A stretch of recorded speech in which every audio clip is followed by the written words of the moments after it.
Masechet Shavuot, Daf Zain. On va commencer par Vav Amud Bet, au bas de la page, aux 2 points. Et sheyesh ba yedia batechila, veyedia basof, ve'alem bentaim, areze bekorban ole veyored. La Mishnah a enseigné la loi du korban ole veyored à propos de celui qui est rentré dans le Beth Amikdash ou qui a mangé du Bassar Kodesh en étant tamé. Ce qu'on appelle Nichnas l'Amikdash Betum'a ou bien Achal Kodesh Betum'a. Une personne pareille, si elle avait fait ça sciemment, eh bien elle est Hayav Karet. Elle est passible du retranchement. C'est-à-dire que serait condamné à une mort prématurée entre 50 et 60 ans. Hashem Yatzilenu. Mais s'il a fait ça Beshogeg, par inadvertance, alors il n'est pas Hayav Karet, il est Hayav Korban Hatat. Mais le Hatat en question, ce n'est pas Hatat Kevura, c'est Hatat Korban Ole Veyored. C'est-à-dire, généralement, pour toute Avera qui est passible de karet, eh bien, cette même Avera, si elle avait été commise involontairement, par inadvertance, la personne serait Hayav Hatat Kevura. Qu'est-ce que ça veut dire Hatat Kevura? Peu importe ses moyens financiers, que cette personne soit riche ou pauvre, c'est le même prix. Elle est toujours Hayav Hatat Kevura, c'est-à-dire d'apporter soit une chèvre, soit une brebis qui se bat au Seir. Mais par rapport à 3 Averot, la Torah ici dans Parashat Vayikra donne la possibilité d'apporter un korban qui vaut moins cher si la personne n'en a pas les moyens. S'il est riche, alors oui, il faut que ce monsieur apporte qui se bat au Seira, une chèvre ou une brebis. Mais si elle est pauvre, elle peut se suffire de 2 tourterelles ou 2 colombes. Et si elle est très pauvre, alors elle peut se suffire d'une minhat hoté, une oblation à base végétale. Dans cette paracha, à la fin de Parashat Vayikra, où on a ce sujet de Ole Veyored, eh bien là-bas la Torah mentionne 3 Averot. Quel Averot? La Avera de Shvuat Bitouy, la Avera de Tum'a et la Avera de Shvuat Ha'edut. Shvuat Bitouy, on a déjà appris, on l'a répété à maintes reprises, quelqu'un qui a juré, il a prêté serment pour s'engager à faire quelque chose. Et finalement, il n'a pas fait. Ou l'inverse. Il s'est engagé à ne pas faire quelque chose et il a fait. Dans ces 2 cas, puisqu'il a fait Beshogeg, s'il a fait Beshogeg, il doit apporter un korban en Ole Veyored. Rappelez-vous le pasuk, O nefesh, ki tishava levate bisfataim, lehara, o lehetiv, lechol asher yevate ha'adam mishvoa. Alors, la Mishnah nous a dit, il est Hayav Korban Ole Veyored. Le pasuk le dit. Très bien. Dans quel cas, encore, on est Hayav Korban Ole Veyored? La Torah dit à propos de quelqu'un qui a commis une faute relative à la Tum'a. Un homme qui était tamé, il a commis une faute. Il n'y a pas écrit clairement dans la Torah de quelle faute s'agit-il. Et d'ailleurs, ce sera l'objet de l'étude d'aujourd'hui, d'essayer de comprendre le sens du pasuk. De quoi il parle? De quoi parle le verset? En disant que cet homme qui a commis une faute par inadvertance relative à la Tum'a, eh bien cette personne devra apporter korban en Ole Veyored. Mais quelle avera il a commis?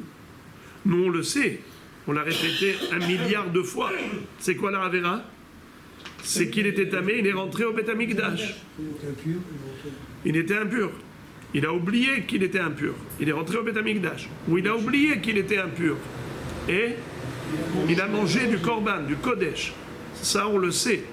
C'est la Mishnah qui nous l'a enseigné. Mais d'où la Mishnah le sait? Ce sera l'objet de l'étude. Mais parlons maintenant de la troisième Avera, pour laquelle la Torah dit que le korban n'est pas un korban hatat kevoa, ce sera un korban olé beyored. C'est shvoat ha'edut. Qu'est-ce que c'est que shvoat ha'edut? C'est quelqu'un qui, par exemple, a prêté de l'argent à l'autre. Et l'autre a nié. Il a dit non, non, tu m'as jamais rien prêté. Il lui dit mais comment ça? Je t'ai prêté à côté de la synagogue, il y avait 2 personnes à côté de nous, elles étaient témoins. Il lui dit va les chercher. Il va chercher les témoins, il leur dit dites-moi, vous avez vu quand je lui ai prêté? Ah non, on n'a pas vu. Vous les connaissez, ceux-là qui aiment bien se décharger facilement. Il dit ah bon? Je vous fais jurer que vous n'avez pas vu. Amen. Ou bien jurer que vous n'avez pas vu. On jure qu'on n'a pas vu. Et après, il s'avère que c'est du mensonge. Ils doivent apporter korban olé veyored. Par rapport, les 2 témoins. Ils doivent apporter korban olé veyored par rapport à shevuat ha'edut, le serment qu'ils ont prêté à tort pour renier le témoignage. En tout cas, voilà les 3 avérotes qui sont mentionnés consécutivement dans la Torah à la fin de Parashat Vayikra, pour lesquels la Torah dit le korban hatat sera olé veyored. Maintenant, lisons la Gemara. Commençons. La Gemara dit comme ça. Et sheyesh ba yedi'a batechila vechule. C'est-à-dire, la Mishnah nous a enseigné un yesod, lequel, c'est que pour être hayav korban olé veyored, pour quelqu'un qui est rentré dans le Mikdash betum'a, ou qui a mangé du kodesh betum'a, il faut 3 éléments associés. Primo, yedi'a batechila. Secondo, he'alem bentaim. Tierso, yedi'a basof. S'il manque l'un de ces 3 critères, il n'y a pas de korban olé veyored. Il faut yedi'a, he'alem, yedi'a. Au début, il était conscient de son impureté. Ensuite, il a oublié son impureté. Et ensuite, il s'est rappelé. Lorsqu'on a ces 3 éléments réunis, il doit apporter korban olé veyored. Tanu Rabanan. Maintenant commence l'étude. Minayin she'ena katuv medaber ela betum'at mikdash vekadashav. D'où sait-on que la Torah parle de mikdash vekodashav? Mais qu'est-ce qui est écrit? O ki ga betum'at adam bechol tum'ato asher itmaba vene'alam mimenu vehu yada ve'ashem. C'est quoi ve'ashem? Ve'ashem, il est coupable. Il a commis une avéra. Mais de quelle avéra s'agit-il? Hein? Oui, mais c'est pas écrit ça. Si, c'était écrit clairement. Ok. Mais maintenant, on est au CNRS. On est maintenant dans la recherche de la base. Ok, la Mishnah nous a enseigné une halakha. Mais d'où la Mishnah le sait? D'où elle a puisé sa source? Réponse, c'est écrit dans la Torah. Mais où? Dans la Torah, là-bas, on parle de korban olé veyored pour quelqu'un qui a commis une faute relative à la Tum'a. Mais quelle était sa faute? C'est la question de la Braïta. Réponse, vedinhu. En fait, c'est une logique. C'est quoi din? Din, en général, din, c'est une halakha, n'est-ce pas? Mais le mot din, c'est... Retirez-le. Juste enlever le... Le mot din, ça veut dire logique. Lorsque nous avons un jugement, un din, qu'est-ce que c'est qu'un jugement? C'est qu'on met sur la balance le pour et le contre, les arguments de l'un, de l'autre. C'est ça un jugement. Eh bien, à chaque fois qu'on réfléchit, dans notre tête, on fait un jugement. Quand on réfléchit, qu'est-ce qu'on fait? On met le pour et le contre. D'accord ? C'est comme ça qu'on arrive à des conclusions. C'est par la réflexion. Et une réflexion, c'est un jugement. Donc ça s'appelle din. Vehalo dinhu. Ce qui veut dire c'est une logique. Quel est le raisonnement ? Ho'il ve'izhir ve'anash ala tum'a ve'hiyev korban ala tum'a ma keshe'izhir ve'anash ala tum'a lo yizhir ve'anash ela al tum'at mikdash ve'kodashav af kshehiyev korban ala tum'a lo hiyev ela al tum'at mikdash ve'kodashav. Qu'est-ce que ça veut dire ? Nous avons, à propos de l'interdiction d'entrer dans le Beth Amikdash en étant tamé, il y a une interdiction et il y a un onesh. Je vous lis le pasouk. Un onesh, une sanction. C'est-à-dire, dans la Torah, il ne peut pas y avoir de sanction s'il n'y avait pas déjà mentionné une interdiction préalable. L'oranash et l'imkenizhir. On ne sanctionne pas quelqu'un s'il n'a pas été averti. Azhara, un avertissement. Et qu'est-ce que ça veut dire un avertissement ? Une interdiction. Toute interdiction prescrite dans la Torah, c'est un avertissement. Dieu nous dit ne fais pas ça. Sinon, voilà ce qui va se passer. Donc il y a Onesh, sanction, Izhir, avertissement, c'est-à-dire interdiction. Obligé, il ne peut pas y avoir un Onesh s'il n'y a pas eu d'interdiction préalable. Alors, à propos de la Toum'a, nous voyons explicitement ce passouk qui dit Venefesh, ki tiga bechol tameh, betum'at adam, obi behemat me'a, ובכל שקץ טמא, ואכל מבשר זבח השלמים, אשר לשם, ונכרת הנפש ההיא מעמיה.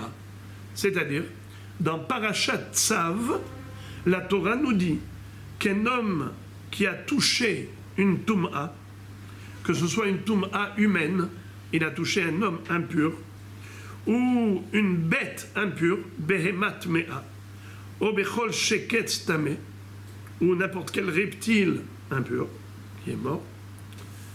Donc on parle behemat mea, évidemment, on parle d'une bête morte, c'est-à-dire un cadavre, une charogne. Pareil pour le sheretz. Ve'achal mi besar zevach hashelamim.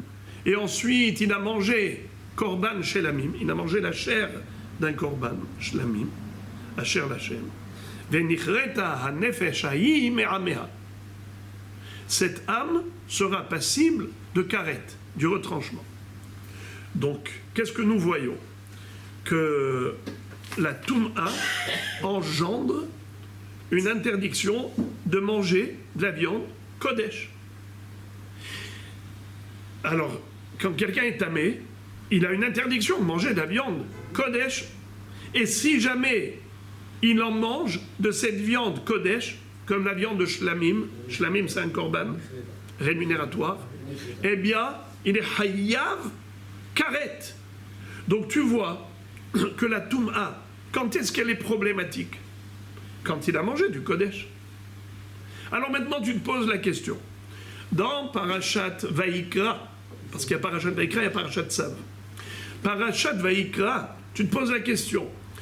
La Torah dit Korban enlevé Yored pour celui qui a fait une Avera relative à la Toum'a. Mais quelle Avera qui est relative à la Toum'a?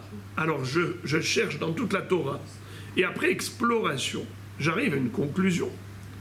J'ai trouvé, enfin, où clairement la Torah dit un homme tamé n'a pas le droit de manger de la viande Kodesh. Et s'il en mange, il est Hayav Karet, donc ce qu'on appelle Hizhir Veranash. Il a interdit et il a puni. Dieu a interdit et il menace de sanction celui qui enfreint. Alors maintenant, tu as la réponse à ta question. C'était quoi ta recherche initiale? C'est que tu ne savais pas dans quel cas on apporte un korban enlevé yored. La réponse, c'est dans ce cas. C'est pour ça qu'il a mangé. Hein? Bézid ou Beshogeg? Non, Non, non, pas même ici. justement. Parashat Vaïkra, c'est le cas du Shogeg. Mais seulement, je ne savais pas Shogeg de quel Avera. Shogeg, il apporte un korban parce qu'il est Shogeg. Mais de quel Avera s'agit-il? Qu'est-ce qu'il a commis comme faute? Alors tu vas voir le Mézid. De par le Mézid, tu déduis le Shogeg. Ça veut dire, tu me dis qu'il y a une Avera qui est relative à la Toum'a. Quelle est la Avera qui est relative à la Toum'a? Qui peut entraîner Beshogeg un korban en Lévi-Yored? C'était ça notre recherche. Réponse, eh bien, va chercher une Avera dans la Torah qui est relative à la Toum'a. Et on a trouvé, dans Parashat Tzav, la Torah dit, quelqu'un qui était tamé et qui a mangé du Kodesh, il est Hayav Karet, si c'est Bémézid. De là, tu déduis que si c'est Beshogeg, eh bien, korban en Lévi-Yored. Maintenant, la Gemara nous dit,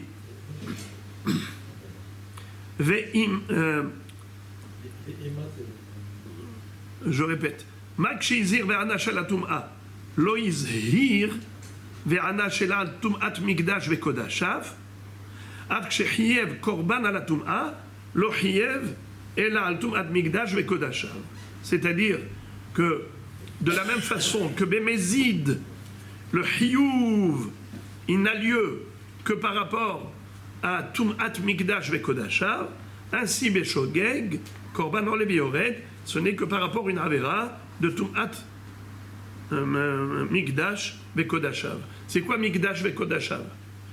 Rabotai, répétez ces trois mots. Tum'at Mikdash ve'Kodashav. Répétez ces trois mots, parce que tout le temps on va les répéter sans arrêt. C'est quoi Tum'at Mikdash ve'Kodashav? Très bien. Il était impur et il a profané le sacré. Comment? Soit il est rentré dans le Mikdash, soit il a mangé les Kodashav, les Kodashim du Mikdash. Il a mangé un korban. Ok? Très bien. Alors maintenant, la Gemara pose la question, elle dit, qui te dit que c'est de cela qu'il s'agit? Ve'ima, teruma, sheizhir, ve'anash. Peut-être que la Torah fait allusion plutôt au Ronesh qu'on a retrouvé à propos d'un homme impur qui a mangé la terouma. Vous savez que même le Kohen qui est habilité à manger la terouma, il a une interdiction formelle de manger la terouma lorsqu'il est tamé. Pourquoi? Parce que c'est Kodesh. Hu bakodashim lo yochel. Alors si c'est ainsi, qui te dit que c'est de cela qu'il s'agit, que la Torah fait allusion à Tum'at Mikdash ve'Kodashav? Peut-être que la Torah fait allusion à Tum'at Teruma. Quelqu'un qui était tamé et il a mangé la Teruma. Et dans ce cas-là, s'il est Beshogeg, il devrait apporter Korban en Lévi-Yored. Peut-être que c'est de cela qu'il s'agit. Alors, très bien, bravo, bravo. La réponse de la Gemara, Lashkehan Avon Mita de Hayav Aleha Korban. C'est-à-dire, ce n'est pas possible de dire que le korban expiatoire, qu'on appelle korban en Lévi-Yored, vienne expier quelle faute d'un Kohen tamé qui a mangé la terouma Beshogeg. Ce n'est pas possible. Pourquoi? Vu que Bémézid, il n'est pas Hayav Karet, un Kohen tamé qui a mangé la terouma Bémézid, quelle sera sa sanction? Pas Karet. Hayav Mita Bide Shamaim. Il est Hayav d'une mort céleste, mais pas entre 50 ans et 60 ans, après 60 ans. Alors, on n'a pas trouvé de korban pour une faute qui est passible de Mita Bide Shamaim. Toute la notion de korban hatat, beshogeg, ce n'est que pour des fautes qui, bémézid, sont passibles de karet, mais pas pour des fautes qui, bémézid, sont passibles de Mita Bide Shamaim. Donc voilà comment la Gemara a répondu. D'où sait-on que korban en Lévi-Yored, pour la Toum'a, pour une Avera relative à la Toum'a, c'est forcément la Avera de rentrer dans le Bet Hamikdash Betoum'a ou manger le korban Betoum'a, et pas la terouma, un Kohen Tamé qui a mangé la terouma? La réponse, c'est parce que la logique veut que ce soit cette faute et pas cette faute que le Korban Olé Yored est venu expier, car la faute de Tumat Migdash Vekodashav est passible de karet. Et en effet, on a une règle. Kol Shezedono Karet, Shigegato Hatat. Quand Bémézid, on est Hayav Karet. Si on a commis la même infraction Beshogeg, on est Hayav Hatat. C'est le pendant. Ça va de pair. C'est parallèle. Bémézid Karet, Beshogeg Hatat. Or, la terouma, bien qu'elle soit Kodesh, et bien que ce soit une infraction que de la manger Betouma, mais malgré tout, Bémézid, il n'est pas Hayav Karet, il est Hayav Komita Bidé Shamaim. On n'a jamais vu dans la Torah qu'on doit apporter Korban Hatat pour une Avera qui est passible de Mita Bidé Shamaim et pas Karet. C'est uniquement pour le Karet qu'on a. L'Agmara pousse le bouchon plus loin pour réfuter cette réponse et elle dit, mais peut-être Ima hane mile korban kavua aval ole veyored naite mide de avash miat kol vehabitui sefataim. Qui dit que il n'existe pas de korban expiatoire pour une faute qui est passible que de mitabide shamaim et pas karet? Qui te dit? Peut-être que ce qu'on a trouvé en général, kol shezdono karet, shigegato hatat, on a dit que ça va de pair, que le chiyuv hatat il est que pour une avera où il y a chiyuv karet, bémézid, mais peut-être que c'est par rapport à hatat kevura, mais pas pour hatat enlevé yored. Quand il s'agit de hatat kevura, c'est quoi hatat kevura? Qu'il n'y a pas de différence entre le riche et le pauvre. C'est toujours kisba au se'ira. Peut-être qu'en effet, ce hatat kevura, c'est que pour des raverot passibles de karet. Mais peut-être que korban enlève et yored, où la Torah dit, ça dépend si des riches ou des pauvres, il peut apporter un korban moins cher. Peut-être que ce style de korban, ce genre de korban, peut-être qu'il pourrait être infligé même à quelqu'un qui n'a pas commis une faute qui est potentiellement passible de karet, peut-être même une faute qui est potentiellement passible de mitabid et shamaim. Qui te dit le contraire? Et donc, la question revient à la case départ. Qui dit que ce passouk dans Vaikra, qui dit qu'on est Hayav Korban en Yored pour une faute relative à la Toum'a, c'est Toum'at Mikdash Vekodashav. Peut-être que c'est une Toum'a qui est relative à la Terouma, un Kohen Tamé qui a mangé la Terouma. Donc la question revient à la case départ.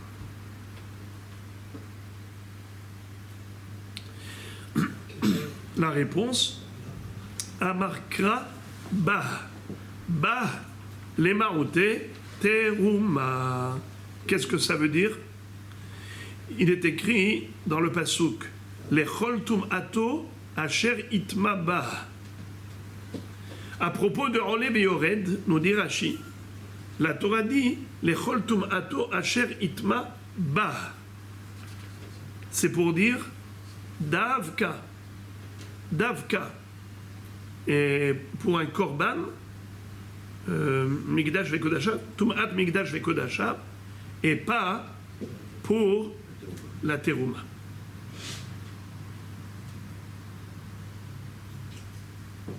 La Gemara pose la question, elle dit Ima ba lemaote Migdash de lo sagele be korban olev yored ad de maite korban kavua.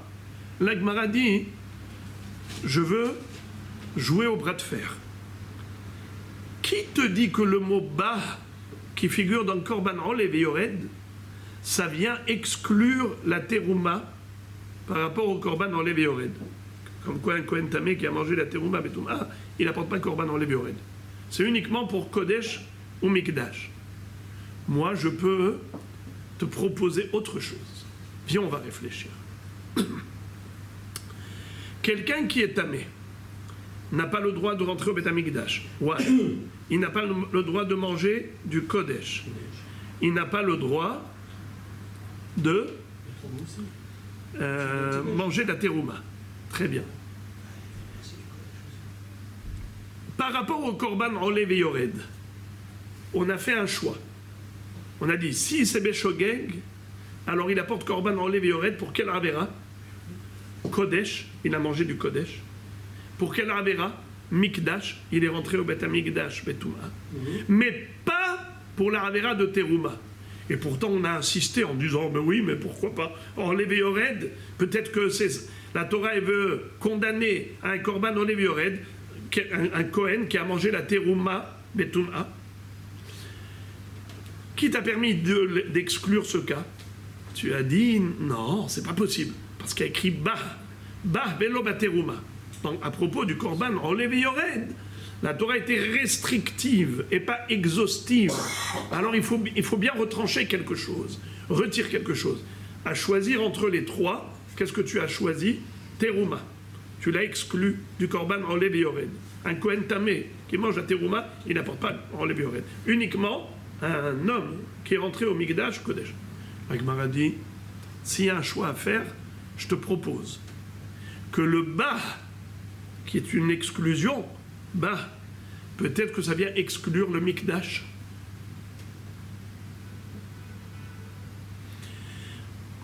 Le Mikdash. Quelqu'un qui rentre au Beth Amikdash, on a dit, c'est comme quelqu'un qui mange du Kodesh. Dans la Torah, qu'est-ce qui est écrit karet? Pour qui? On a vu le karet pour le Kodesh. Regardez le passouk que je vous ai lu tout à l'heure. Il parle de shlamim. Je vous relis le passouk. Venefesh asher tigar bechol tameh betum'at adam o bebehemat mea o bechol sheketz tameh ve'achal mi besar zevach hashlamim asher lashem ve'nichreta nefeshahim me'amea. Chiyuv karet pour celui qui mange korban shlamim, c'est du Kodesh. Mais il n'y a pas écrit Hayav Karet pour quelqu'un qui était tamé, qui est rentré au Beth Amikdash.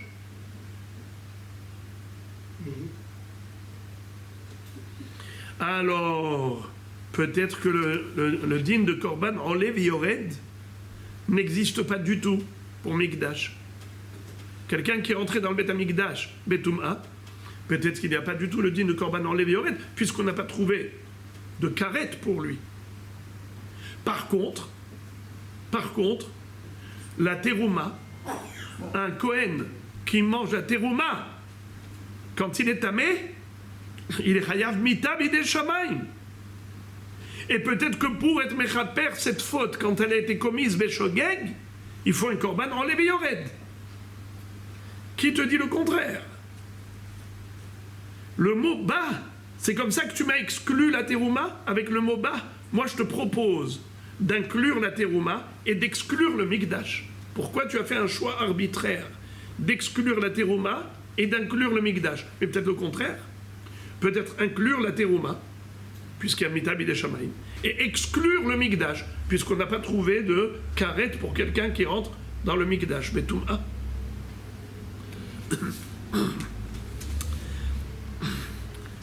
Amarkra Bechol Kodesh Lotiga Vela Mikdash Lotavo Itkash Mikdash Le Kodesh. Qu'est-ce que ça veut dire? Il est écrit à propos de la femme qui vient d'accoucher. Une femme qui vient d'accoucher, alors elle est impure pour son mari pendant 7 jours si elle a accouché un garçon, et 14 jours pour une fille, et après ça elle va au mikvé, et elle est permise à son mari. Mais pour entrer au Beth Amikdash, ou pour manger du korban, elle est frappée d'interdiction pendant 40 jours pour un garçon, après l'accouchement, et 80 jours pour une fille. 33 et 7 pour un garçon, 66 et 14 pour une fille, ce qui fait 80 jours. Et la Torah dit Bechol Kodesh Lotiga Ve'ela Mikdash Lotavo. Qu'est-ce que ça veut dire? Bechol Kodesh Lotiga, elle n'a pas le droit de manger le Kodesh pendant toute cette période, et également de rentrer dans le Beth Amikdash pendant toute cette période. Alors, eh bien, c'est pour nous dire que de la même façon, pourquoi la Torah a juxtaposé le Kodesh et le Mikdash? C'est pour dire que ça a le même din, ça a le même statut. Rentrer dans le Beth Amikdash, ça a le même statut que manger quoi? Du Kodesh. Celui qui est tamé, qui mange du Kodesh, il est chayav karet, c'est écrit clairement. Eh bien, celui qui rentre au Mikdash est tamé, il est chayav karet. Et donc, s'il est chayav karet, Beshogeg, il est chayav khatat. Donc, le korban enlevé yored, c'est par rapport au Mikdash. Voilà pourquoi on a exclu la terouma et on n'a pas exclu Nichnas la Mikdash. Très bien. La Gemara dit Iachi terouma nami de amar mor bechol kodesh lotiga les rabot et ta terouma. Qu'est-ce que ça veut dire? La Gemara dit ah bon, c'est sympa ce que tu viens de dire. De ce passouk-là, bechol kodesh lotiga ve la Mikdash lotavo. Alors tu me dis le Mikdash il est comme le Kodesh. Et justement de la femme accouchée, la yoledet, C'est différent. alors tu dis, comme là-bas la Torah, elle a dit qu'elle n'a pas le droit de rentrer au Beth Amikdash, eh bien ainsi, pour le Mikdash, excusez-moi, pendant cette période elle n'a pas le droit de manger du Kodesh, elle n'a pas le droit non plus de rentrer dans le Mikdash. Et par conséquent, puisqu'on compare Mikdash à Kodesh, comme Kodesh Karet, ainsi Terouma, ainsi pardon, Mikdash Karet, et comme pour Kodesh, enlève Yored, ainsi pour Mikdash, enlève Yored. Korban enlève Yored quand c'est Beshogeg. Et qu'est-ce qu'on a fait avec Terouma? On l'a exclu, parce qu'il n'est pas Chayav Karet, il est Chayav comme Ida B'nei Shamayim. La Gemara dit, mais maintenant, tu m'as mis la puce à l'oreille. Quand tu as cité ce verset de la femme accouchée, Bechol Kodesh Lotiga, Vela Mikdash Lotavo, eh bien tu m'as fait réfléchir. Il y a une halakha. La femme d'un Kohen, est-ce qu'elle peut manger la terouma? Non, temps normal. Oui. La femme d'un Kohen, évidemment, elle mange la terouma. Maintenant, quel est le dîme quand elle vient d'accoucher? Elle ne peut pas manger la terouma. Pendant combien de jours? 80 jours. On a dit 40 jours pour un garçon et 80 jours pour une fille, après l'accouchement. Mais ça, c'est par rapport, a priori, manger du korban ou rentrer dans le Beth Amikdash. Bechol Kodesh Lotiga, Vel Amikdash Lotavo, Ad Melot, Yemet Tahora. Pourquoi? Parce qu'elle s'appelle Tevulat Yom Aruch. Tvul Yom. Tevulat Yom Aruch. Marqué le Tiga, marqué le Torah. Oui, mais on apprend que cette Negira, c'est Achila. Il y a un limoud spécial pour dire que cette notion-là de ne pas toucher, Bechol Kodesh, le Tiga, ça ne veut pas dire juste ne pas toucher, ça veut dire ne pas manger. Ok? En tout cas, cette notion-là de Bechol Kodesh, le Tiga, est-ce que ça inclut aussi la terouma? Pourquoi oui? Alors en fait, on l'apprend du Bechol Kodesh. La Torah n'a pas dit juste Bekodesh Lotiga. Elle a écrit Bechol Kodesh Lotiga pour dire les deux niveaux de Kodesh. Kodesh de Korban, Kodesh de Terouma. La femme n'a pas le droit de manger ni ça, ni ça. Alors la Gemara maintenant pose la question. Et elle dit, dans ce cas-là, pourquoi est-ce que tu as exclu la terouma? Réponse, Amarkra, bah les maote terouma.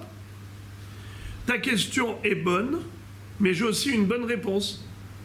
La Torah a écrit à propos du korban en Lévi Yored, bah, pour être restrictive, exclusive. Donc il faut exclure quelque chose. À toi de choisir. Qu'est-ce qu'on va exclure? Eh bien, il faut réfléchir. Bah, les maoté terouma. Je comprends pas pourquoi. La Gemara dit, Uma bah les maoté migdash, de lo sagele be korban olev yored, ha de maïté korban kavua. La Gemara dit, mais peut-être que le bas, il vient exclure mikdash et pas terouma. Pourquoi? Je peux dire que quelqu'un qui rentre au Beth Amikdash quand il est tamé, c'est tellement grave que ça ne lui suffit pas korban olev yored pour réparer sa faute. C'est trop grave ce qu'il a fait. Et donc il faut qu'il apporte une chèvre ou une brebis dans tous les cas de figure, même s'il est pauvre. Tandis que s'il a mangé de la terouma, où c'est moins grave, dans ce cas-là, il peut se faire pardonner, même avec un korban olev yored, même s'il apporte des tourterelles ou une mincha, en étant pauvre, il peut expier sa faute, même avec un korban olev yored. On peut raisonner ainsi. Pourquoi tu dis que le mot bas, qui est exclusif, un terme d'exclusion, ça exclut la terouma, mais ça inclut le mikdash? Peut-être le contraire. Ça exclut le mikdash et ça inclut la terouma. Pourquoi? La logique veut que le mikdash, c'est tellement grave d'y pénétrer en étant tamé, c'est un manque de respect de la maison de Dieu. Tu viens chez Akadosh Baruch Hu en étant tamé, c'est tellement grave que tu ne peux pas te faire pardonner, même si c'est Béchogeg, avec un korban olev yored, avec des tourterelles, avec de la farine. Il faut apporter kisba ou se'ira. Peut-être que là on est mahmir. Pourquoi? Parce qu'il est hayav karet bemezid, donc il est hayav hatat beshogeg, c'est évident. Mais quel hatat? Peut-être hatat kevoa et pas hatat olev yored. Les tasses aussi. Et la terouma, comme c'est moins grave, il peut se faire pardonner avec korban olev yored. Donc le bas, il est exclusif parce que la Avera de Mikdash, elle est trop grave. Ça veut dire, c'est pas parce que, au lieu de retenir Mikdash et d'exclure la terouma parce que c'est moins grave, tu peux faire le contraire. La terouma, c'est suffisamment grave pour apporter un korban olev yored. Et d'ailleurs, quand on dit Bechol Kodesh Lotiga, Vela Mikdash Lotavo, on a dit Bechol Kodesh, on a inclus même la terouma dans l'interdiction de la femme à coucher, puisqu'elle est tamée, elle n'a pas le droit de manger la terouma. Donc au contraire, c'est comparer Bechol Kodesh Lotiga, Vela Mikdash Lotavo. Donc peut-être qu'il faudrait apporter korban olev yored si le Kohen tamé a mangé la terouma. Mais quand alors le mot bas, à quoi il sert? Puisqu'il est venu exclure quelque chose, peut-être qu'il exclut le mikdash, et il dit mikdash, il n'y a pas de korban olev yored. Il faut un korban hatat kevoa qui se bat au se'ira. Une chèvre ou une brebis, mais pas. Il n'y a pas de réduction. Il n'y a pas de réduction tellement c'est grave. Alors, c'est la question de la Gemara. La Gemara, elle ne laisse rien passer. Elle passe au peigne fa chaque limoud. La réponse. Kare Rava ale de Rabbi. Dole maïm miborot amukim. Rava a dit que Rabbeinu a kadosh. On peut dire de lui que c'est celui qui va puiser de l'eau dans les eaux profondes. C'est un pasouk pour dire que, en fait, ce qu'il a dit, c'est des choses extrêmement profondes. Quoi? C'est un pasouk déduit de Michelet, Perek Kaf Pasoukahe. Alors, il est écrit comme ça: Maïm amukim etza belev ish ve'ishtevunot idelena. Un homme intelligent, il sait réfléchir et il va chercher dans les tréfonds de sa réflexion des perles, d'aller puiser de la science, de la chokma, des tréfonds de son âme, c'est-à-dire réfléchir profondément. Alors, quelle était la réflexion de Rabbeinu Kadosh pour laquelle Rava a dit « Ah, quelle intelligence !» Qu'est-ce qu'il a dit, Rabbi? Rabbi a dit la chose suivante. Détania, Rabbi Omer, Ekra Ani, Haya, Behema, Lama Neemra.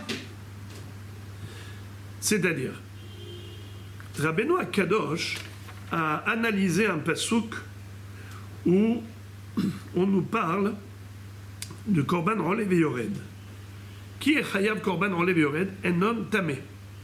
Comment il est devenu tamé? Parce qu'il a touché une source d'impureté. Quelle était cette source d'impureté? La Torah énumère plusieurs cas de figure. Regardez. O nefesh, asher tigar bechol davar tamé. O benivlat, haya temea. O benivlat, behema temea. O benivlat, sheretz tamé. Venerla mimenu, vehu tamé, ve Hashem. C'est-à-dire, un homme qui a touché soit une haya temea, soit une behema temea. C'est quoi haya, c'est quoi behema? L'appellation behema, c'est pour les animaux domestiques, comme les bovins, les ovins, gros bétail, menu bétail, tout ça, ça s'appelle behemoth. Hayot, il y a des hayot qui sont cachères à la consommation, mais ce sont des animaux sauvages, ils ne sont pas domestiques. Par exemple, la gazelle, le cerf, sont cachères. Vous connaissez la liste des 7 hayot tehorot qui figurent dans Parashat Shemini? Ayal, Tsevi, Yahmour, Ako, Théo, Dishon, Zamer. Alors, ce sont les 7 hayot tehorot. Et donc, si elles sont mortes, leur charogne communique de la Touma. Quelqu'un qui touche, il aurait contracté de la Touma. Mais Rabbeinu Akadosh dit, mais pourquoi la Torah avait besoin de préciser à propos d'un homme tamé qui est rentré, qui a fait une avéra avec la Touma, comme on a dit, il est rentré au Beth Amikdash où il a mangé du korban en étant tamé. Pourquoi la Torah elle a besoin de préciser et de dire, soit il a touché Haya Temea, soit il a touché Behema Temea. Mais Haya Temea, ça suffit. Pourquoi écrire Behema Temea? Sur quoi il s'appuie pour poser une telle question? Rabbeinu Akadosh s'appuie sur le pasuk dans Parashat Shemini. Quand la Torah dit « Voici les bêtes que vous pourrez manger, celles qui sont ruminantes, celles qui ont les sabots fendus. » Et comment elle commence? La Torah dit « Zot haya asher tochelu » voici les hayot que vous allez manger. Et après, elle passe à quoi? Elle passe au behemoth.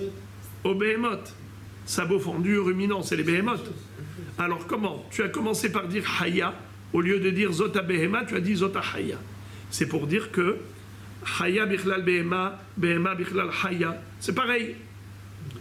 On peut les appeler haya, on peut les appeler behema. Alors une fois que tu as dit haya, celui qui touche une haya morte, il devient tamé, haya temea, il devient tamé, et après il rentre au mikdash, où il a mangé du kodesh, il est chayav korban dans les vioret, c'était pas la peine de répéter s'il a touché une behema temea. Ça va de soi, puisque le mot haya, c'est un générique. Le mot haya, c'est un terme qui englobe même behema. Alors répétons. Tanya, Rabbi Omer, Ekra ani haya, behema, lamane emra. Rabbi dit, quand je lis haya, ça me suffit amplement. Pourquoi la Torah précise aussi behema? Réponse. Ne'emar kan behema temea, ve ne'emar lehalan behema temea. Ma lehalan tum'at kodesh, afkan tum'at kodesh. Premièrement, c'est pour dire que de la même façon qu'on retrouve la notion de behemat mea ou ça à propos de quelqu'un qui a mangé korban shlamim betum'a. Vous vous rappelez le passage que je vous ai lu pour le korban shlamim? Je vous le relis. Venefesh kitiga bechol tame betum'at adam o bebehema temea o bechol sheketz tame ve'achal mi besar zeva hashelamim asher lachem ve'nicheta nefesh hayim eramea. C'est-à-dire que celui qui a touché une behema temea et ensuite il a mangé du korban shlamim, il est chayav karet. Si c'était fait bémézid, sciemment, il est chayav karet. Donc un homme qui a mangé du kodesh, betum'a, il est chayav karet. Et comment il est devenu tamé? La Torah dit behema temea. C'est pour faire la gezerah shava, pour établir une analogie, une similitude, et dire quoi? Tu vois que le mot behema temea, il figure où? À propos de celui qui a mangé korban shlamim en étant tamé, parce qu'il a touché behema temea. Et tu vois que le mot behema temea figure à propos du korban olev et yored. C'est pour te dire que qui est chayav korban olev et yored? Celui qui a mangé un korban en étant tamé. C'est clair? Très bien. Ashkehan tum'at kodesh, tum'at migdash minalan. Après, il continue le développement. Il dit, très bien. D'accord? J'ai trouvé pour le korban, pour un tamé qui a mangé du kodesh, comme quoi il est chayav korban en lévioret, pour se faire pardonner. Si c'est béchogeg. Grâce à quoi? Grâce à la gezerah shava. Qui est-ce qui se rappelle quel est le mot utilisé pour la gezerah shava? Quels sont les deux mots? Behemat mea. Le mot behemat mea figure dans korban en lévioret. Le mot behemat mea figure dans celui qui mange shlamim betum'a. Il était tamé, il a mangé du korban shlamim. Il est chayav karet si c'est bémézid. Donc de là tu déduis que quand on a dit qu'il est chayav korban olev et yored, c'est quand il a été shogeg pour la même faute. Et c'est quoi la faute qu'il a commise? C'est qu'il a mangé du kodesh. Alors c'est ça la question de la Gemara. Ok, la question de la Braïta plutôt. Ashkehan tum'at kodesh tum'at migdash minalan. Amarkra bechol kodesh lo tigar ve'al migdash lo tavo. Itkash migdash le kodesh. Très bien. D'où sait-on que le migdash c'est comme le kodesh? Un tamé qui rentre au migdash, c'est comme un tamé qui a mangé du kodesh. Réponse, la femme a couché. Le fameux passouk qu'on avait cité précédemment, Bechol kodesh lotiga, ve'la migdash lotavo, ad melot yeme tahora. Elle ne mangera pas du kodesh, elle n'entrera pas dans le migdash jusqu'à ce qu'elle aille jusqu'au 80e jour pour une fille, jusqu'au 40e jour pour un garçon, et qu'elle fasse le nécessaire pour se rendre pure. Parce qu'il y a toute une procédure. Elle doit apporter des corbanotes, la femme, à la fin des 80 jours ou 40 jours. Ok. Alors, puisque la Torah, à propos de la femme accouchée, elle a comparé le Mikdash au Kodesh, tout va bien. Alors, Yachi Teruma Nami, de Amar Mor Bechol Kodesh Otiga, les rabot et Teruma. Alors, dans ce cas-là, pourquoi tu ne dirais pas que le Korban Olev Yored concerne également un Kohen Tamé qui a mangé de la Teruma? Vous voyez, c'est du copier-coller. Là, on est en train de tout refaire. Réponse, Hamired Rahamana, Bah. La même réponse qu'on avait déjà vue. Le mot Bah est exclusif, puisque à propos du Korban Olev Yored, il est écrit, les Thomas Bah, Bah, Vélo, Bah et quoi, et pas quoi? C'est écrit, le Choltum Ato Asheritma Bah, à propos du Korban Olev Yored. Pour dire qu'on exclut quoi? La Teruma. La Gemara dit, Ima Bah le Maote Migdash. Pourquoi tu as choisi d'inclure Mikdash et d'exclure Teruma? On peut faire l'inverse. Inclure Teruma et exclure Mikdash. Qu'est-ce que ça veut dire exclure Mikdash? Que Mikdash c'est tellement grave que ça ne suffirait pas Korban Olev Yored. Peut-être qu'il faut Khatat Kevoa.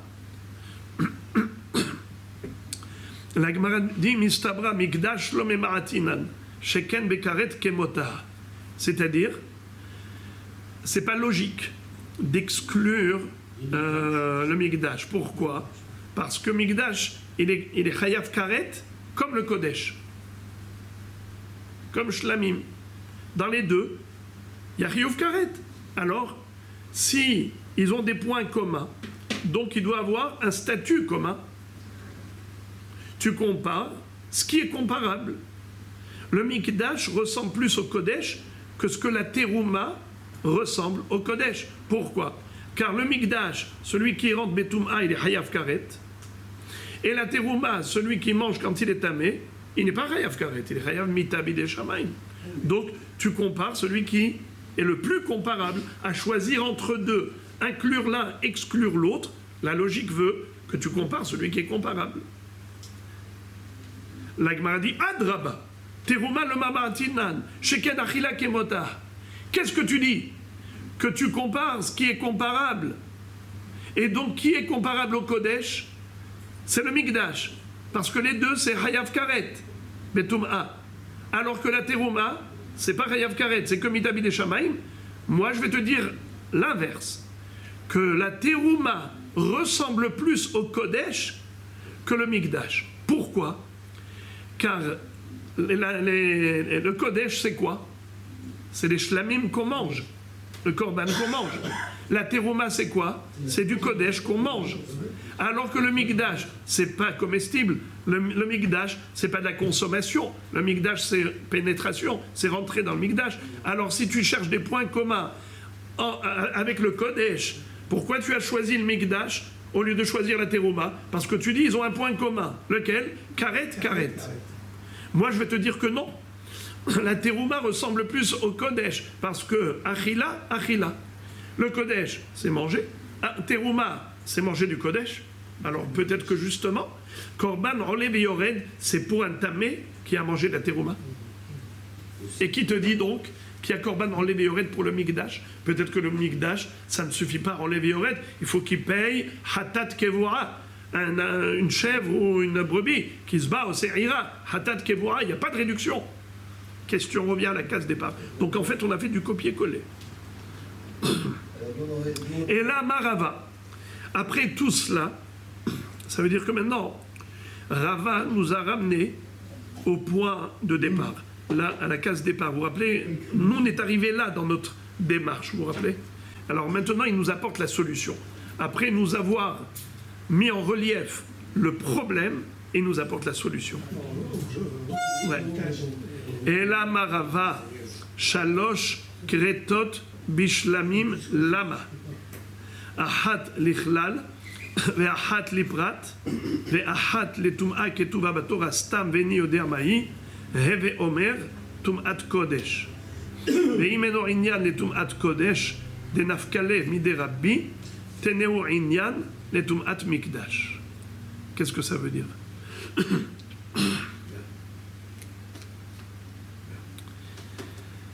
Il est écrit 3 fois le din de Karet à propos de Shlamim.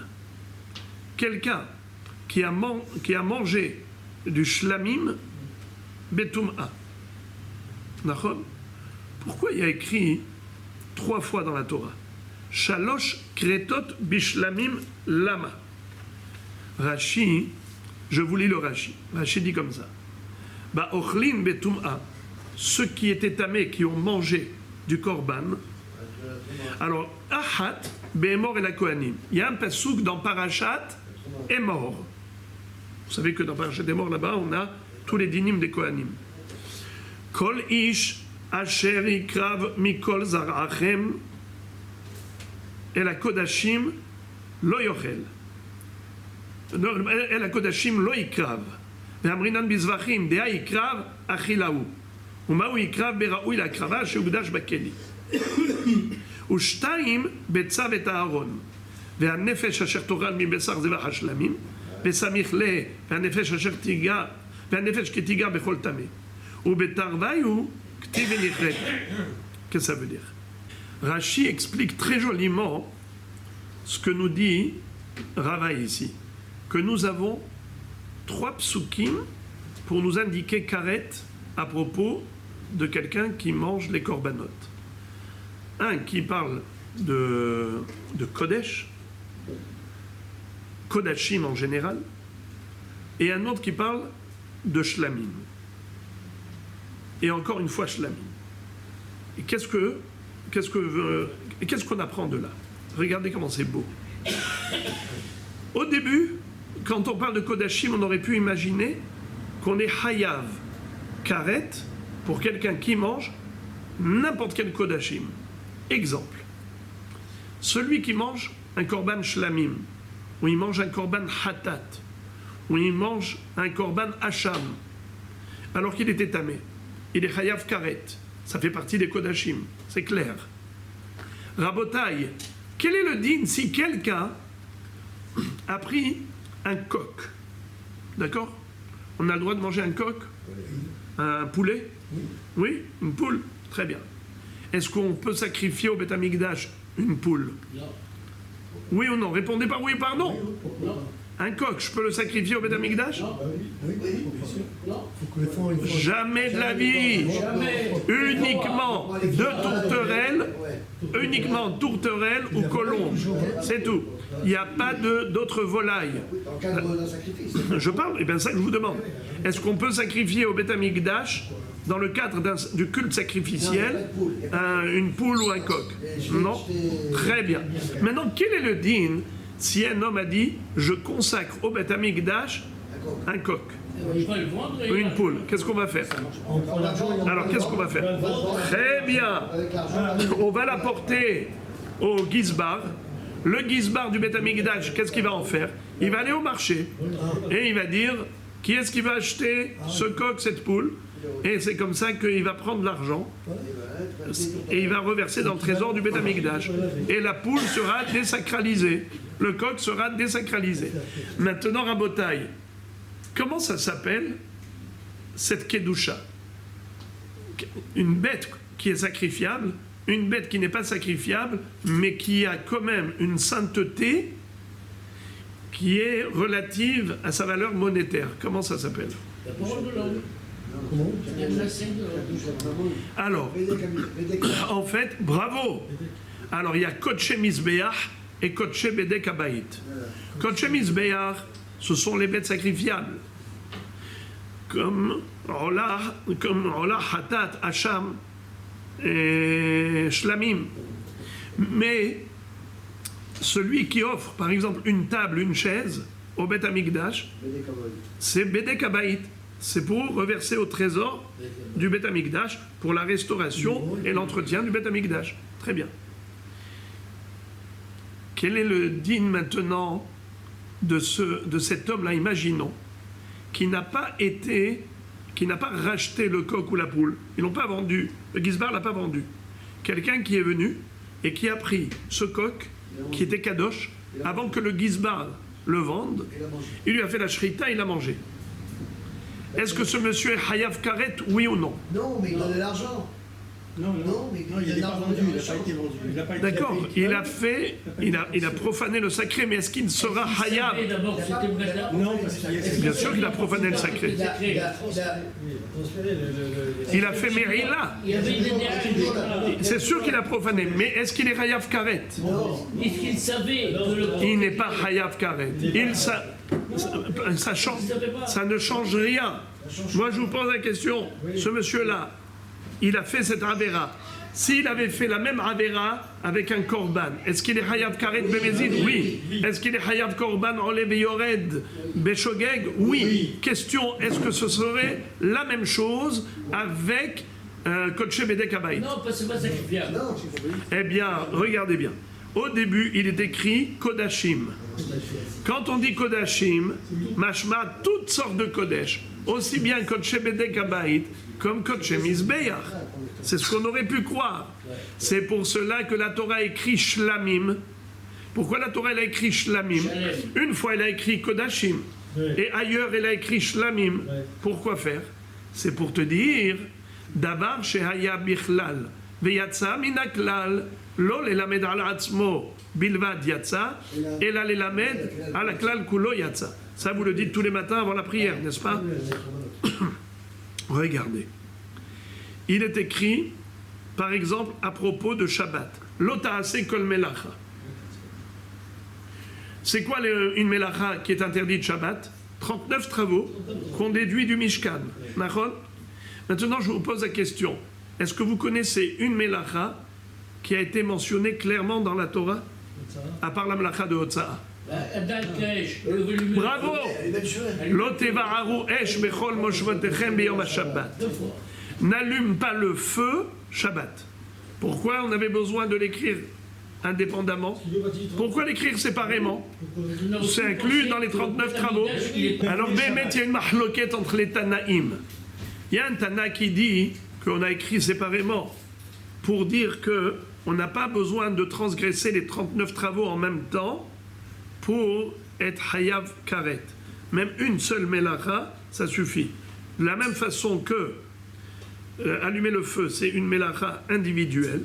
Ainsi, les 39 travaux, on n'a pas besoin de transgresser les 39 travaux pour être Hayav Karet. Même un seul travail individuel aussi, c'est suffisant. Comme le Esh, comme pour le Tevaru Esh, il y a un autre qui dit que ça a été pour autre chose. Mais en tout cas, je laisse le deuxième parce que ça ne nous concerne pas. Je prends celui qui a dit les Halek Yatzat. Mais comment on apprend? On apprend par un code de la Torah, un des 13 codes de la Torah.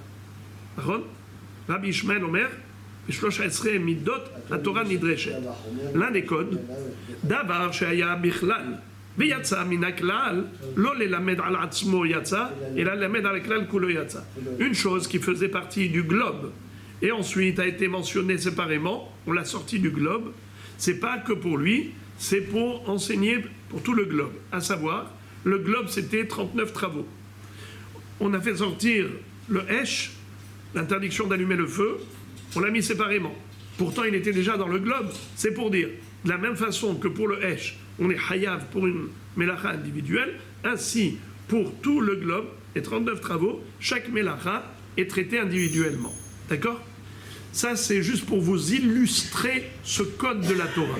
Maintenant, on va l'appliquer ici pareil. Regardez. Il est écrit Kodashim, celui qui est tamé et qui mange Kodashim, Hayav Karet. De quel Kodashim on parle? Tu ne sais pas? Tu aurais pu penser tous les Kodashim, même Kodesh, Bedek, Habaït. Tu aurais pu penser que même celui qui a mangé par exemple un coq qui avait été sacralisé par son propriétaire et ensuite il a mangé, tu aurais pu penser qu'il est Hayav Karet. Alors on te dit non, c'est uniquement Shlamim. C'est uniquement Shlamim. C'est la raison pour laquelle on a écrit Shlamim indépendamment. Pour dire, pourquoi tu as écrit Shlamim? Mais Shlamim c'est inclus dans tous les Kodashim. C'est pour te dire que les Kodashim en question doivent ressembler à Shlamim. De la même façon que Shlamim c'est Kodshe Mizbeach, ainsi tous les Kodashim pour lesquels il y a le Chiyuv Karet, c'est Kodshe Mizbeach. Et pas Kodshe Bedek Habayit. D'accord? Pas tout ce qui est sacré, uniquement ce qui est sacrifiable. Très très bien. Mais, entre parenthèses, Rachid dit pourquoi on n'applique pas l'autre code de la Torah qui s'appelle Klal ou Prat, En Baklal et Lamasheba Prat. Quand on a dans la Torah une généralité, ensuite une précision, on dit que la précision explique la généralité. Donc on ne peut pas rajouter dans la généralité plus que la précision. Donc ici, normalement, on aurait dû dire Kodashim Klal, Shlamim Prat. Alors Shlamim et rien d'autre. Je dis non, non, non. Pas que Shlamim. Tous les korbanot qui ressemblent à Shlamim. Et pas Bedek Habayit.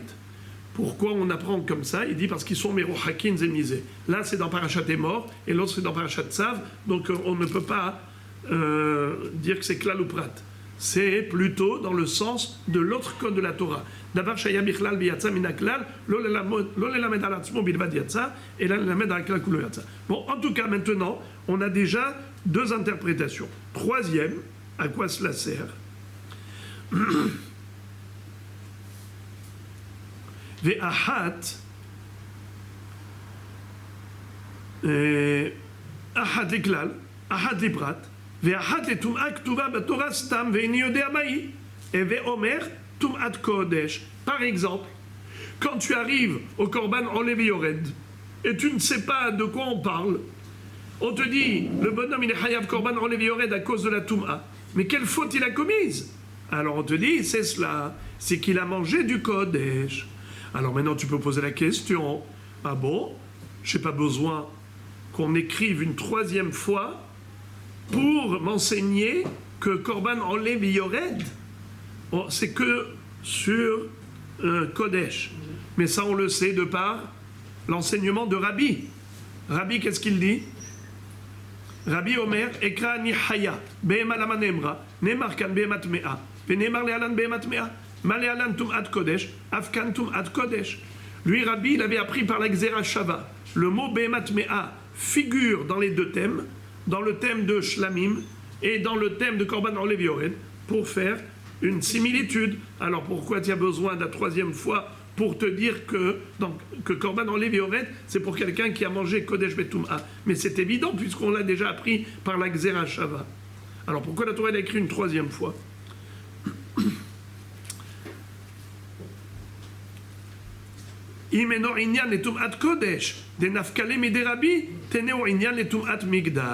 C'est-à-dire, c'est venu pour encore un autre code de la Torah, lequel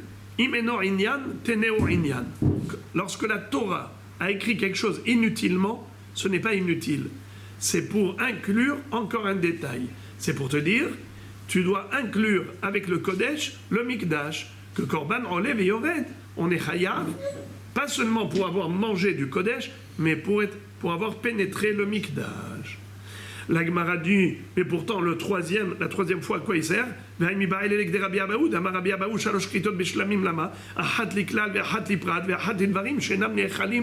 Rabbi Abaou a dit que le troisième pasouk à propos des korbanot, quelqu'un qui a mangé du Kodesh, à quoi cela sert la troisième fois? Ça sert à rien. Une fois tu me dis klal, une fois tu me dis prat, tout va bien. Mais la troisième fois, à quoi ça sert? Il n'a pas répondu que c'est pour le Mikdash. Il a répondu autrement. Il a dit que c'est pour Dvarim she'enam nechalim, des choses immangeables. Quelqu'un qui était tamé et il a mangé des choses immangeables. Par exemple, il a mangé de la kétoret. Quelqu'un qui a mangé le bois avec lequel on brûle les corbanotes sur le misbéach. Normalement, quelqu'un qui mange de l'immangeable, il n'est pas rayable. Par contre, quelqu'un à Kippour qui va manger du bois, est-ce que ça s'appelle qu'il a mangé? Non. Quelqu'un qui mange quelque chose qui est immangeable, ça ne s'appelle pas manger. Une seule fois, c'est considéré comme manger. Celui qui mange du Kodesh, même de l'immangeable, afilut dvarim she'enam nechalim, des choses qui ne sont pas comestibles. Il mange de la kétoret ou bien des ratzé misbeach, il est chayav karet. Et d'où on l'a appris? De la troisième fois, où la Torah dit ne mange pas le Kodesh quand tu es tamé. À quoi ça sert la troisième fois? Pour inclure imeno inyan dvarim nechalim, tseno inyan et dvarim she'enam nechalim. Donc on n'a pas de preuve pour le Mikdash, pour le Korban Olev Yored, pour le Mikdash. Qui te dit que celui qui pénètre le Beth Amikdash en étant tamé, il est chayav Korban Olev Yored? La question revient à la case départ, parce qu'on est au CNRS. La Mishnah dit on est chayav Khatat, on est chayav Korban Olev Yored. Mais d'où elle c'est la Mishnah? C'est ça le travail de la Gemara. Alors la Gemara dit ou le Rabbi Shimon de Amar Dvarim she'enam nechalim en chayvim alem karet mishum tum'a להתויה חטאת הפנימית, דסלקדת החמינה. הואיל, ואמר רבי שמעון, כל שאינו קרב על מזבח החיצון כשלמים, אין חייבין עליו משום פיגול, משום טומאה נמלו, כמשמע לן דמחיה. Ce n'est pas, ça ne fait pas l'unanimité. C'est pas tout le monde qui dit que si on mange de la kétoret ou du bois, du misbéach, on est chayav karet là-dessus. C'est pas tout le monde qui le dit. Par exemple, Rabbi Shimon, il dit que celui qui... On va le prendre à l'envers. Il y a un digne de pigoul. Vous savez qu'est-ce que c'est que pigoul? Pigoul, c'est quelqu'un qui a fait la shrita d'un korban, mais avec une pensée mauvaise. Laquelle? Il a pensé manger le korban à un moment où c'est interdit de le manger. Par exemple, ce korban, il faut le manger dans la journée. Lui, il pense le manger après la journée. D'accord? Il a fait la shrita, il dit, au moment de la shrita, il dit, moi, je vais le manger après le temps qui nous est imparti. Ça s'appelle mauvaise pensée. Ça rend le korban pigoul. Celui qui le mange, hayav karet, on n'a pas le droit de manger. Pigoul, notar, il y a des halachot pour les korbanot. Eh bien, Rabbi Shimon dit, extraordinaire, il dit cette notion de mauvaise pensée qui disqualifie le korban, c'est uniquement par rapport à des korbanot dont le sang est aspergé sur le misbeach hachitzon, mais pas sur le misbeach hapenimi. Il y a des korbanot qui sont exceptionnels. Par exemple, à Kippour, le par Vesaïr de Yom Kippourim.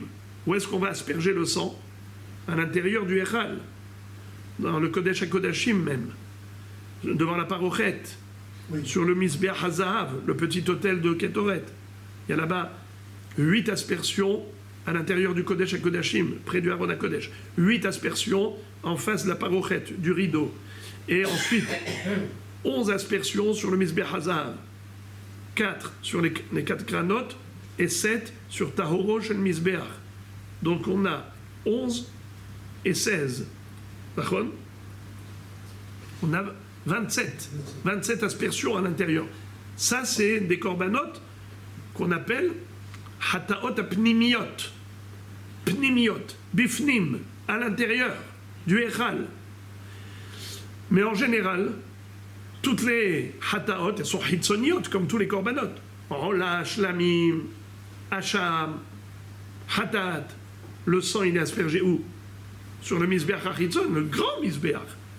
Là où ils vont être ensuite brûlés, sacrifiés, n'est-ce pas? Eh bien, Rabbi Shimon dit quelque chose d'extraordinaire. Il dit, tu veux savoir quand est-ce que la pensée de l'homme, elle impacte le korban et elle le rend pigoul. Pigoul, ça veut dire abominable, qui devient disqualifié. Quand il fait la shrita avec une pensée de manger au-delà du temps imparti, c'est uniquement hataot hitzoniot, mais pas hataot apnimiot. Uniquement un korban hatat dont le sang va être aspergé sur le misbeach chutz, et pas le sang qui va être aspergé à l'intérieur. Là, l'homme, même s'il fait la shrita avec une mauvaise pensée, ça n'impacte pas le korban. Rabbi Shimon qui dit ça. Alors, peut-être que c'est cela ce que nous dit le pasouk. Quand on a un troisième pasouk qui vient inclure, qu'est-ce qui vient inclure? Alors on a dit, il y en a un qui dit que ça vient inclure quelque chose d'immangeable. Mais il y en a qui disent que, Rabbi Shimon par exemple, qui dit que En chayavin karet al dvarim she'enam nechalim mishum tum'a. Un homme tamé qui a mangé la ktoret, c'est immangeable. Quelqu'un qui est tamé, qui a mangé du bois, du misbéach, c'est immangeable. Il n'y a pas de karet là-dessus. Alors qu'est-ce qui vient nous dire ce pasouk? À quoi il sert le troisième? On peut dire que d'après Rabbi Shimon, tu veux savoir à quoi il sert? Il vient inclure les hataot achitzoniot, les hataot apnimiot. On aurait pu penser que de la même façon que Rabbi Shimon a exclu les hataot apnimiot de pigoul, peut-être qu'il les a aussi exclus de tum'a. Et il va dire que celui qui mange un korban hatat alors qu'il était tamé, peut-être qu'il n'est pas tour. Et peut-être que c'est cela ce que le pasouk, le troisième, est venu nous dire, que même les hataot apnimiot, celui qui en mangerait, betum'a, il serait chayav karet. Donc la question revient à la case départ.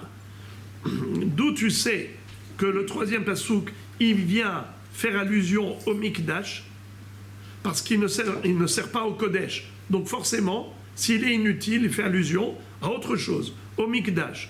Qui te dit que ce autre chose, c'est le mikdash? Peut-être que ce autre chose, c'est des choses qui ne sont pas comestibles, comme la kétoret ou le bois. Peut-être que ce autre chose, c'est hataot apnimiot. Donc on revient à la case départ. Et là, amre neardere, là encore on va faire un copier-coller. Et là, amre neardere, mishme derava, shalosh tumot bishlamim lama, achat liklal, achat liprat, ve'achat litum'a ktuvav, batorah stam veni yoder mahi, et ve'omer, זה תומת קודש, ואם אינו עניין תומת קודש, נפקא מידי רבי, תנאו לעניין תומת מקדש. והאינמי מבעלה, הידי דבעלה מכתב, כרת הגדי רבי אבאו, כתב נמי טומאות דלא סגלה בלאו הכי. Pardon, excusez-moi.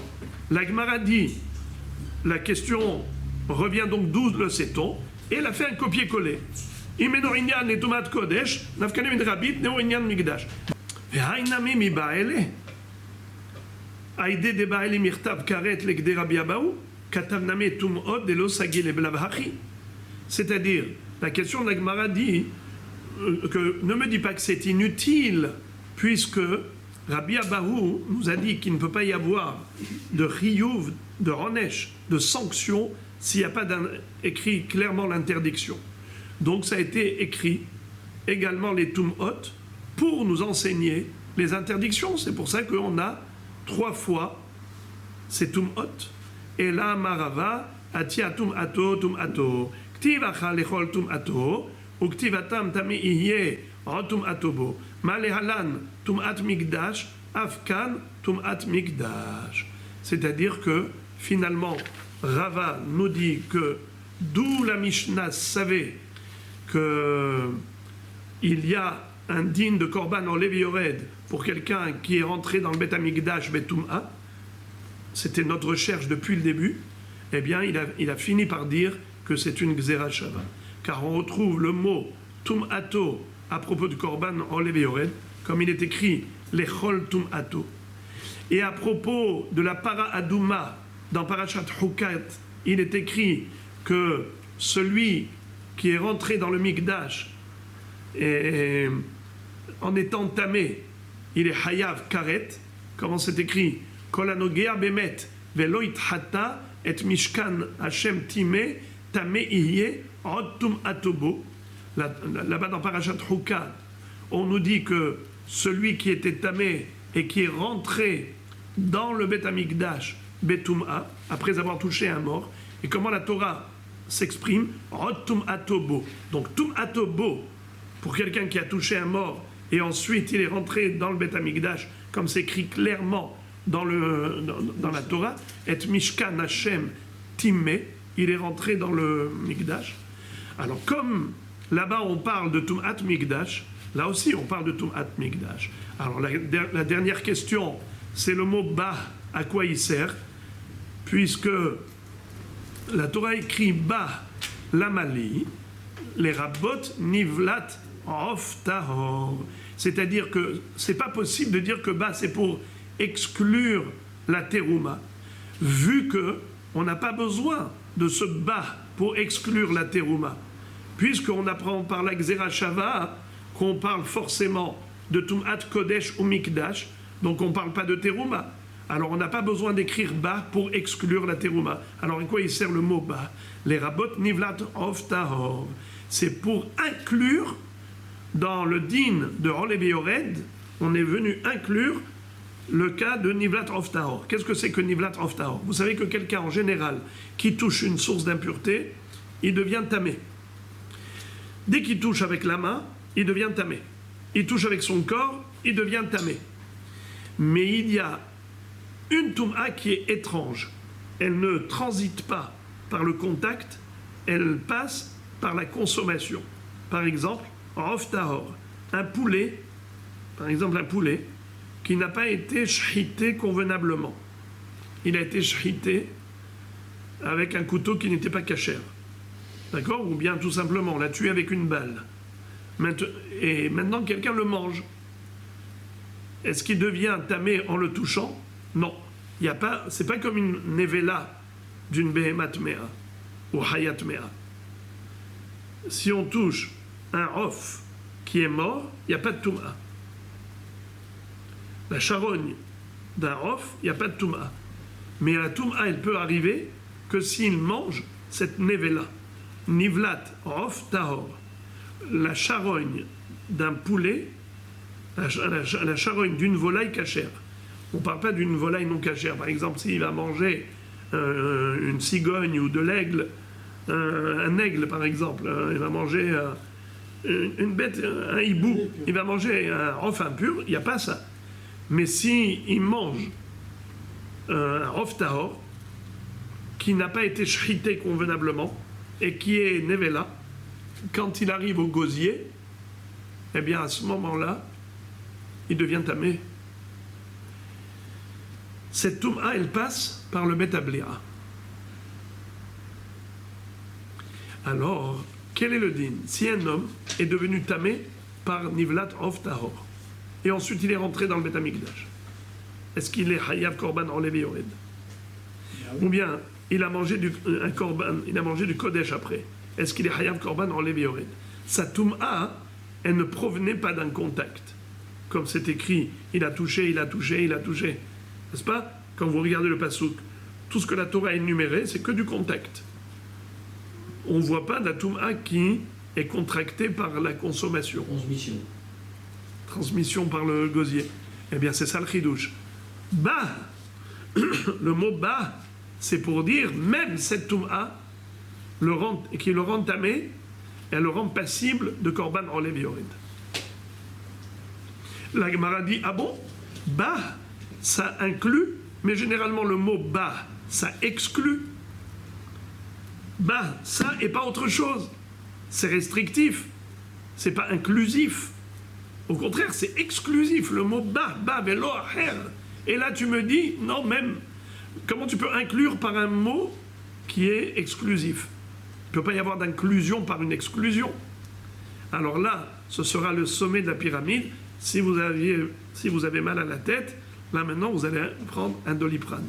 Regardez la réponse de la Gemara. Ça, je rigole, c'est un des codes de la Torah qui est connu, mais qui est étrange. C'est quoi? Ha'amart bah mirutai. Réponse, mishum de mirutaou aïta. Ktivo ki ga. De barnegia in, de la barnegia lo. Urtiv bah miruta. Ave miruta har mirut. Mais en mirut har mirut. Ela les rabot. Qu'est-ce que ça veut dire? On a une règle. L'un des codes de la Torah qui est difficile à digérer, c'est que le moins égale plus. Mathématique. En mirut har mirut, ela les rabot. Il est écrit dans la Torah à propos du Korban Olev Yored, celui qui touche, celui qui touche, celui qui touche. Ça veut dire que uniquement une Toum'a qui est contractée par le contact. Et pas une Toum'a qui est contractée par la consommation. Nivlat of Tahor bebet ablira. Exclusion. Donc on a exclu le of Tahor. Nivlat of Tahor. Cette Toum'a, elle est exclue. Encore une autre raison de l'exclure, il y a écrit le mot bah. Bah, velo nivlat of Tahor. Il y a deux exclusions. La règle étant que quand il y a deux exclusions, c'est une inclusion. En mirut, ahar mirut, et là les rabot. Puisqu'on a exclu Nivlat of Tahor une fois, et après on a exclu l'exclusion, c'est l'inclusion. C'est interdit. Voilà pourquoi, même dans ce cas, quand il devient tamé, s'il rentre dans le Mikdash où il a mangé du Kodesh, il devra apporter Korban Olev Yored. Pareil pour le